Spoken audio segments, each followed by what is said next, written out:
Dan is-summit informali l-iskop kien biex nippreparaw għal summit ieħor propju formali dak li se jsir fl-aħħar ta' Ġunju li ġej.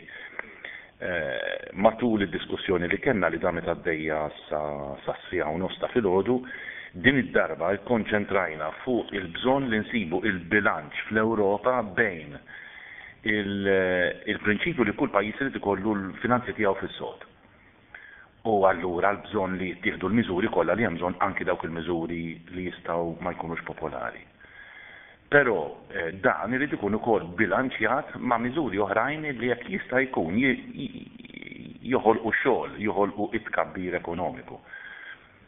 Faċli wieħed jgħidha l-affarijiet, imma tkellimna fuq diversi inizjattivi illi wieħed jista' jieħu inkluż iktar użu tajjeb tal-fondi Ewropej, użu tajjeb ta' dak il-fondi biex jinħoloq ix-xogħol, użu tajjeb ta' dak il-fondi biex jitħarġu żgħażagħ, biex jitħarġu il-ħaddiema tagħna.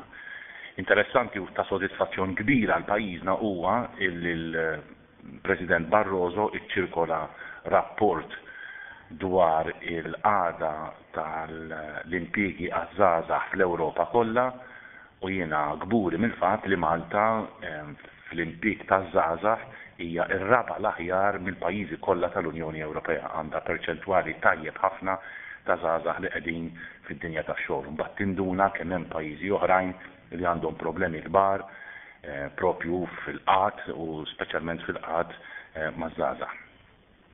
Tkellimna wkoll dwar diversi punti oħrajn, hemm punti illi naqblu fuqhom hemm oħrajn ma naqblux. Jiena intervjenejt fuq il-Financial Transaction Tax, hija taxxa li jridu jimponu fuq transazzjonijiet bankarji u finanzjarji.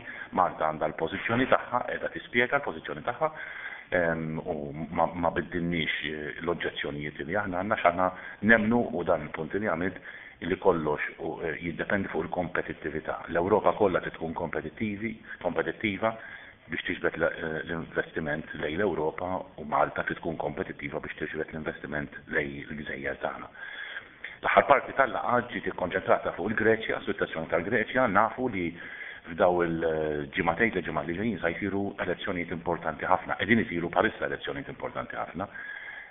Minn hawn ftit ġranet oħra hemm l-elezzjoni ġewwa l-Greċja, minn hawn ftit ġranet oħra hemm ir-referendum ġewwa l-Irlanda dwar il-patt fiskali, ġo Franza hemm l-elezzjonijiet parlamentari u bħalma nafu bħalissa barra mill-Ewropa ġifieri 4 passi bot minna l-Eġittu għandhom l-ewwel elezzjoni tagħhom għall-elezzjoni tal-Presidenza. F'dak il-xenarju kollu l-elezzjoni tal-Greċja hija importanti ħafna, kulħadd hija tiħares lejn x'ħaj jiġri f'din l-elezzjoni. Aħna nemmnu li jiġri x'jiġri f'din l-elezzjoni sa nkunu mal-poplu Grek, sa nkunu qegħdin inkomplu bħalma minna s'issa mill-bidunet. Ngħinu lill-Greċja biex toħroġ minn din id-diffikultà. Nemnu li l-Greċja għandha l-potenzjal li toħroġ minn din is-sitwazzjoni u tibda tara anki tkabbir.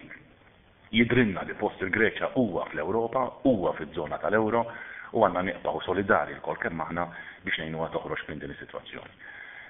Issa wieħed jistenna r-riżultat tal-elezzjoni ġewwa l-Greċja u mbagħad wieħed jaħdem minn hemmhekk.